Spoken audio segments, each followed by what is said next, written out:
है guys, welcome to रोशन की class YouTube channel. दोस्तों, आप सभी का आज की इस वीडियो में एक बार फिर से बहुत बहुत स्वागत है।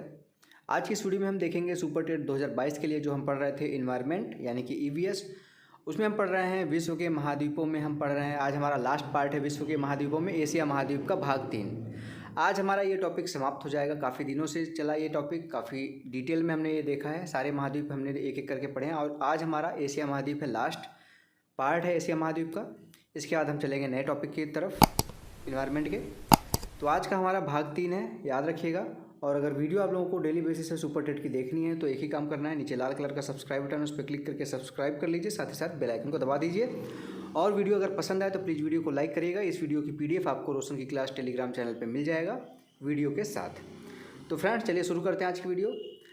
आज की इस वीडियो में हम सबसे पहले देखेंगे एशिया महाद्वीप की प्रमुख झीलें। वैसे तो झीलें बहुत सारी हैं यहाँ पे एशिया महाद्वीप में, लेकिन जो मुख्य मुख्य झीलें हैं, जो प्रमुख झीलें जिससे इंपॉर्टेंट क्वेश्चन बन सकते हैं आपके एग्जाम में या फिर आए हुए क्वेश्चन हैं, वो सारे यहाँ पे हम देखेंगे। तो देखिए, सबसे पहले यहाँ पे बात करते हैं हम सबसे बड़ी झील की, जो कि विश्व की सबसे बड़ी झील है।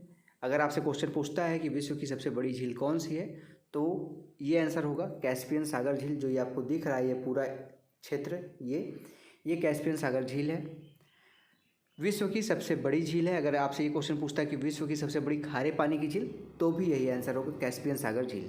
ठीक है, ये खारे पानी की झील है, लेकिन अगर खारे पानी और मीठे पानी सब कुछ मिला के अगर पूछता है आपसे कि विश्व की सबसे बड़ी झील कौन सी है, तो भी यही आंसर होगा कैस्पियन सागर झील। ठीक है, उसके बाद हम चलते हैं, देखते हैं यहाँ ऊपर की तरफ देखेंगे बैकाल झील है। अब कहेंगे आप सर कि बैकाल झील कहाँ पे है, ये तो आपके मैप के बाहर है। तो यहाँ पे मैंने आपका मैप जो बनाया, ये आपका मंगोलिया है, ये चीन है, ठीक है, ये कजाकिस्तान है। इसके ऊपर आपको पता है ये पूरा क्षेत्र आपका रूस का है, तो रूस में पड़ता है बैकाल झील। नेक्स्ट हम देखें अगर, तो यहाँ पे आप देखेंगे भारत में, यहाँ पे आपको पता है कि जूम अगर करके दिखाऊँ मैं आप लोगों को, तो यहाँ पे भारत में ये वाला जो हिस्सा है ये चीन ने कब्जा कर रखा है। ये वाला जो हिस्सा है स्काई चीन जिसको कहते हैं, ये चीन ने कब्जा कर रखा है, भारत का हिस्सा है। यहाँ पे आपको एक झील देखने को मिलेगी इस जगह पे, और यहाँ पे एक भारत में टोटली देखने को मिलेगी। तो जो ये बॉर्डर पे है, LAC के बॉर्डर पे, इसको कहते हैं पेंगोंग छो। और जो ये नीचे मिलेगी ये कही जाएगी सिमोर रीरी। खारे पानी की झील है दोनों। तो याद रखिएगा, ये काफ़ी चर्चा में रही है अभी, जब भारत और चीन के बीच जो यहाँ पे मतभेद हुए थे, तो पेंगोंग छो झील पे ही हुआ था।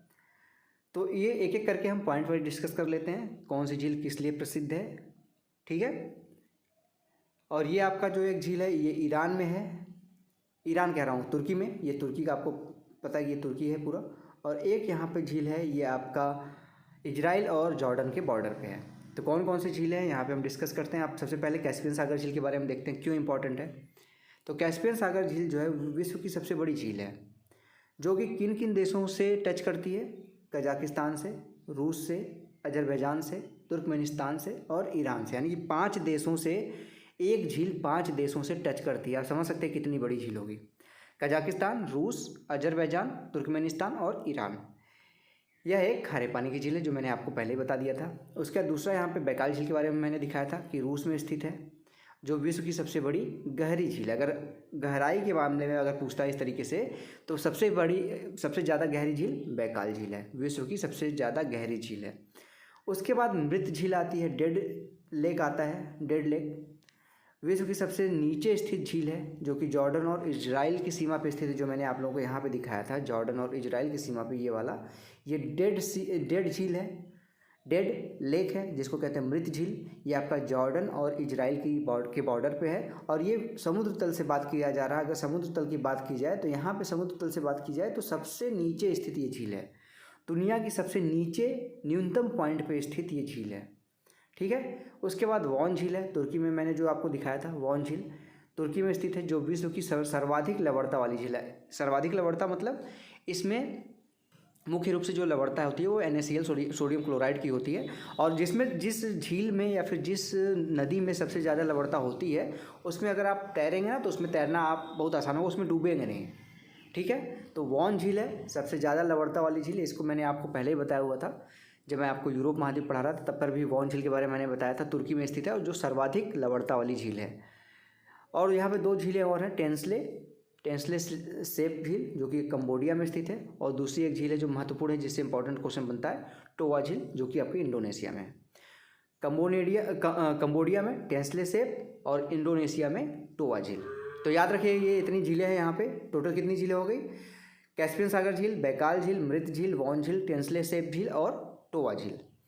अब हम चलेंगे एशिया महाद्वीप की प्रमुख नदियों की तरफ। कौन कौन सी प्रमुख नदियाँ हैं ये भी काफ़ी इंपॉर्टेंट है, क्योंकि यहाँ पे एशिया में जो नदियाँ हैं वो काफ़ी इंपॉर्टेंट रोल प्ले करती हैं अपने इलाके के लिए, और क्वेश्चन भी बहुत ज़्यादा बनते हैं। तो यहाँ पे देखते हैं सबसे पहले कुछ नदियाँ हैं। यहाँ पे देखिए एक नदी यहाँ पे ऐसे चीन से होते हुए गुजरती है, यहाँ पे जाती है। दूसरी नदी भी चीन में ऐसे इस तरह से गुजरती है, यहाँ पे नीचे यहाँ पे निकल जाती है। इसके बाद एक नदी यहाँ पे ऐसे जाती है और यहाँ पे होते हुए यहाँ आती है, ठीक है, यहाँ पे आती है, सॉरी। एक नदी यहाँ से स्टार्ट होती है, यहाँ आती है। फिर से मैं देखिए बना देता हूँ आप लोगों को। एक नदी यहाँ से स्टार्ट होती है, यहाँ जाती है म्यांमार में। एक नदी म्यांमार से होते हुए यहाँ पे आती गिरती है। एक नदी यहाँ से जाती है और यहाँ से होते हुए यहाँ पे जाती है बंगाल खाड़ी में। ये नदी तो आप जाने पहचानी होगी, गंगा नदी है। एक नदी ये सिंधु नदी है इधर की तरफ जो जाती है, ठीक है। एक नदी जो, दो नदियाँ यहाँ पे चाइना की ये जाती हैं। उसके बाद एक नदी आपको देखने को मिलेगा ऊपर, जो कि आपको चाइना और रूस का बॉर्डर क्रिएट करती हैं। आमूर नदी रूस और चाइना का बॉर्डर क्रिएट करती हैं। और यहाँ पे एक नदी है यहाँ पे तुर्की में, दजला फरात नदियाँ। दजला और फरात नदियाँ आपने सुना होगा। टॉरस यहाँ पे पर्वत श्रेणी है। जब मैंने तुर्की के बारे में बताया था आप लोगों को, तो यहाँ पे मैंने बताया था टॉरस पर्वत श्रेणी है। टॉरस पर्वत श्रेणी से निकलती हैं दोनों नदियाँ। एक नदी यहाँ से निकलती है, एक नदी यहाँ से निकलती है, दोनों आके यहाँ पे मिलती हैं और यहाँ पे जाके फारस की ये खाड़ी है, फारस की खाड़ी में जाके गिर जाती हैं, ठीक है। तो सभी नदियों के बारे में यहाँ पे डिस्कस करते हैं। इरावदी नदी है जो कि आपको पता है कि ये म्यांमार से गुजरती है, म्यांमार की गंगा कही जाती है। उसके बाद साल्विन नदी है जो कि आपकी सबसे लंबी नदी है म्यांमार की, ठीक है।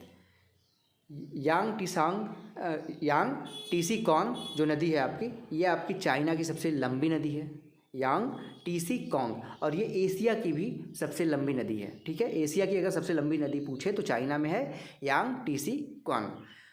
उसके बाद होंगहो नदी है। होंगहो नदी को चीन का अशोक कहा जाता है। एक एक चीज़ यहाँ पे मैंने पॉइंट वाइज लिख दिया है, उसको देख लेते हैं।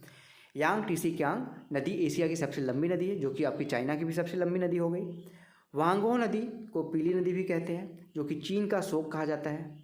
यह चावल की खेती के लिए प्रसिद्ध है। आपको पता है कि जहाँ पे पानी ज़्यादा होगा वहाँ पे चावल होगा। यहाँ पे पीली नदी इसलिए है क्योंकि यहाँ पे मिट्टी पीली है, इसलिए पीली मिट्टी में चावल अच्छा होता है। चीन की सभ्यता का विकास भी इसी नदी के किनारे हुआ। किस नदी के किनारे? वांगहो नदी के किनारे। और यहाँ पे अगर पूछा जाए कि भारत की वांगहो किसे कहते हैं, वांगहो, तो महानदी को कहा जाता है। महानदी को भारत की वांगहो नदी कहा जाता है, ठीक है। ये आपकी उड़ीसा का अशोक कहा जाता है इसको। और साल्वी नदी म्यांमार की सबसे लंबी नदी, ये मैंने आपको बता ही दिया था। उसके बाद इरावदी नदी है जो, वो उसको म्यांमार की गंगा कहा जाता है और म्यांमार की जीवन रेखा भी इसको कहते हैं। किसको? इरावदी नदी को। तो इरावदी नदी देख लिया आपने, साल्विन नदी देख लिया आपने, वांगहो नदी देख लिया, यांग टीसी कांग नदी भी देख लिया। उसके बाद दजला फरात नदी के बारे में देखते हैं। दजला फरात नदी देख लीजिए यहाँ पे, इसको हम कहते हैं यूनानी भाषा में यूफ्रेस्टस और टिग्रिस नदी। दजला फरात को यूनानी लैंग्वेज में कहते हैं यूफ्रेस्टस और टिग्रिस नदी, और यह इराक की सबसे प्रमुख नदी है। मेसोपोटामिया सभ्यता आपने सुना होगा। मेसोपोटामिया सभ्यता दजला फरात नदियों के किनारे पे ही विकसित हुई है, ठीक है। अब आप कहेंगे सर आपने गंगा के बारे में नहीं बताया और ब्रह्मपुत्र के बारे में नहीं बताया। तो गंगा और ब्रह्मपुत्र को मैं डिटेल में बताऊंगा। जब भारत की नदियों के बारे में बताऊंगा तो गंगा, ब्रह्मपुत्र और सिंधु नदी के बारे में डिटेल में बताऊंगा, ठीक है। अब हम चलते हैं एशिया की प्रमुख जनजातियों के बारे में देख लेते हैं। कौन सी जनजाति कहाँ पाई जाती है एशिया में, इसको पॉइंट वाइज डिस्कस कर लेते हैं। तो तुर्की, ईरान और इराक। तुर्की पास में, ईरान इराक के तीनों देश एक दूसरे के पास में है। यहाँ पे कुर्द जनजाति पाई जाती है, कुर्द जनजाति पाई जाती है। रूस में मैंने आपको बताया था साइबेरियाई क्षेत्र में रूस के याकूत जनजाति पाई जाती है। जब मैं आपको रूस के बारे में बता रहा था यूरोप महाद्वीप में भी, तो भी मैंने बताया था कि साइबेरियाई रूस में आपको याकूत जनजाति देखने को मिलेगी। म्यांमार के रोहिंग्या जनजाति आपने सुना होगा, जो म्यांमार से भगा दिए गए थे, तो वो भारत में काफ़ी मात्रा में आके और बांग्लादेश में आके शरणार्थी बने हुए हैं।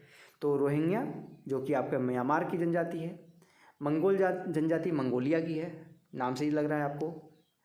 बांग्लादेश की जनजाति है चकमा जनजाति। चकमा जनजाति बांग्लादेश की है। नेक्स्ट कजाकिस्तान की अगर जनजाति की बात की जाए तो कजाक जनजाति है, नाम से ही लग रहा है कजाकिस्तान, कजाक जनजाति। अफ़गानिस्तान में रहती है पख्तून जनजाति। तुर्कमेनिस्तान में रहती है तुर्क जनजाति। अब तुर्क जनजाति आपसे पूछे तो ये मत लगा दीजिएगा कि तुर्की में रहती है, ऐसा नहीं है। तुर्क जनजाति तुर्कमेनिस्तान में रहती है। उसके बाद यहाँ पे देखेंगे तो नेपाल में एक जनजाति रहती है शेरपा और एक जनजाति रहती है भूरात। तो शेरपा के बारे में कहा जाता है कि सबसे तेज़ी से ये पर्वत पे चढ़ते हैं, पर्वतारोही एक तरह से कह सकते हैं जनजाति है। और भूरात जनजाति जो है वो कृषक हैं। याद रखिएगा ये सारी चीज़ें।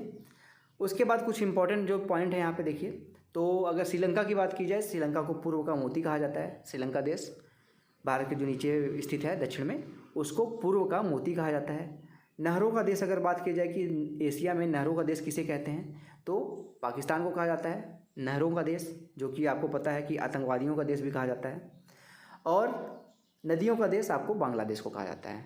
तो ये पॉइंट याद रखिएगा, नदियों का देश बांग्लादेश को, नहरों का देश पाकिस्तान को, पूर्व का मोती श्रीलंका को, और ये सारी जनजातियाँ जो मैंने आप लोगों को बताई इसको एक बार देख लीजिएगा। आज की वीडियो में इतना ही, और इसी के साथ हमारा जो महाद्वीपों वाली सीरीज़ थी वो ख़त्म होती है। सारे महाद्वीप एक एक करके मैंने डिटेल में पढ़ाए हैं। इतना अगर आप लोग पढ़ लेते हैं तो सुपर टेट में आप लोगों का कहीं से भी बाहर से नहीं आएगा। बस एक एक चीज़ जो मैंने बताई हैं वो सारी चीज़ें आप लोग नोट्स बनाते रहिए। अगर PDF चाहिए तो आप टेलीग्राम चैनल से जुड़ सकते हैं, रोशन की क्लास, नीचे लिंक दे दूंगा मैं, वहाँ से आप जाके टेलीग्राम चैनल पर जुड़ सकते हैं। वहाँ से इसकी PDF वीडियो के साथ आपको मिल जाएगी। तो फ्रेंड्स, अगर वीडियो अच्छी लगी हो तो प्लीज़ वीडियो को लाइक कर दीजिएगा। और डेली बेसिस पे ऐसे ही सुपर टेट की कंप्लीट तैयारी करने के लिए आप सभी सब्जेक्ट्स की यहाँ पे क्लासेस एक एक करके चलेंगी। अगर कंप्लीट तैयारी करना चाहते हैं बिल्कुल फ्री में डिटेल में, तो रोशन की क्लास यूट्यूब चैनल से जुड़ जाइए। नीचे सब्सक्राइब बटन उस पर क्लिक करके जैसे सब्सक्राइब करेंगे एक बेल आइकन आएगा, घंटी का निशान आएगा, उसको दबा के ऑल नोटिफिकेशन ऑन कर लीजिएगा, जिससे क्लासेस की नोटिफिकेशन आप तक बिल्कुल फ्री पहुँचती रहे। तो फ्रेंड्स, मिलते हैं नेक्स्ट वीडियो में, तब तक के लिए आप सभी का बहुत बहुत धन्यवाद। जय हिंद, वंदे मातरम।